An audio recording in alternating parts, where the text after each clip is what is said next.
everybody, and welcome back to my channel. We are all missing our gardens so much at this time of year, at least if you are in this part of the world. It is December, but I've come to the conclusion that the most important thing I could be doing right now is reading and education. Now, I definitely have some books that I'm excited to be reading this winter, but I've also taken the leap into starting a Master Gardener's course, and I'm very excited about it. So I enrolled back in September. The course actually started in early October and runs for 6 months. Now, I'm not making a dramatic career change with this course. I'm still teaching about 25 to 30 hours a week. So because the course is online and self-directed, it fits into my schedule beautifully. I try to do most of my studying during the day, but I can do some in the evenings as well. And there are even live sessions with a professor, a teacher, which is really helpful because there's usually only 3 or 4 of us on, so we have plenty of time to actually ask questions. So here is the textbook Botany for Gardeners. This is a brand new edition that I picked up this year. There are a couple of older editions, and the main difference with this one is my course material references chapter numbers, and this does not have them. But we've been able to figure that out. I found the table of contents for a previous edition and was able to pencil in basically where all of those start.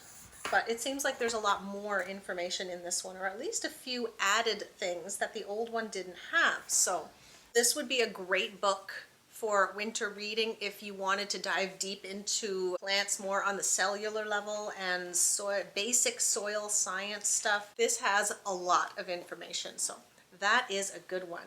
So there are 4 main parts to this course, and the first one was called the soil system. It dives into soil texture, pH, a lot of information on different plant minerals. And I have to say, I thought it was going to be really difficult, but once I started reading, really, a lot of it just made sense. Having gardened for so long already, there's so many of those aha moments where you read something and it just helps put things together.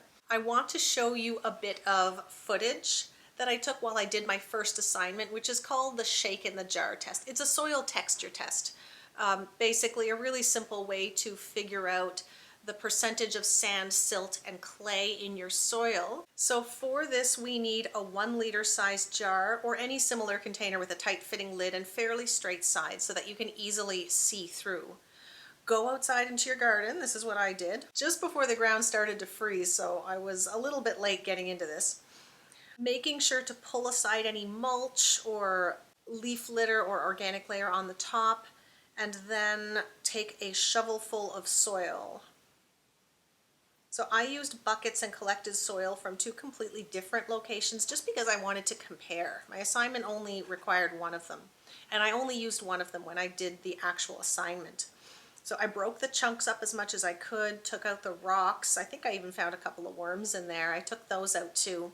And then you fill about 1/3 of the jar or container with that soil. Once you have that, you pour in water almost all the way to the top, just leaving a little bit of air. And at this point I wanted to bring them inside because it was getting dark and cold. And once I gave it a good shake, I needed to set them down and not move them for a few days. So I did that. I found a decent spot in the corner of the dining room and set up the camera because I wanted to get a time lapse of the first half hour or so when I would see most of the results. And here it is. The first layer settled on the bottom in less than a minute, and that was the sand layer. The sand particles are by far the biggest and therefore the heaviest, so they fall quickly. Next, the silt, which are smaller and lighter than sand, but still bigger particle sizes than clay. And they settled out within about 5 minutes. And now the clay formed a small visible layer within a few hours, but took a good couple of days to fully settle out. And you could tell because the water stayed pretty murky and was a couple of days before it was completely clear. But I also noticed little lines forming mostly in the silt layer, and I think this must be microbial activity or even tiny little insects tunneling around, which is, I guess, a good sign of healthy soil. The stuff floating on the top is organic matter, maybe some bits of leaves or bark that I neglected to sift out. What surprised me the most, though, is that my soil feels like heavy clay to me, and I really expected at least 1/3 of this to be clay, but it's a tiny little, I think 2 to 3, maybe 4 millimeter layer of clay. That's it. So that was the first assignment for the first part, which was the soil system. And I'm about halfway through the second one now, which is called plant physiology. And so far, it's diving deep into plants on a cellular level, anything from small shoots, root development, which is where I am now. And I have just started the assignment for part 2, which involves a white chrysanthemum, a stalk of celery, and a bunch of blue plant dye. So as you can see, that's going pretty well so far. Since I have blue food coloring also, I set up a second jar next to it just so that I could see the difference between the two. And the floral dye, I could see it within 3 hours. I could see it in the petals. And the blue food coloring took a full 2 days, and there is a massive difference between the two. So I wanted to share all that with you guys. I'm really excited to get through the rest of this course. And to get the actual Master Gardener certification, I have to complete 4 courses. This is just the first one.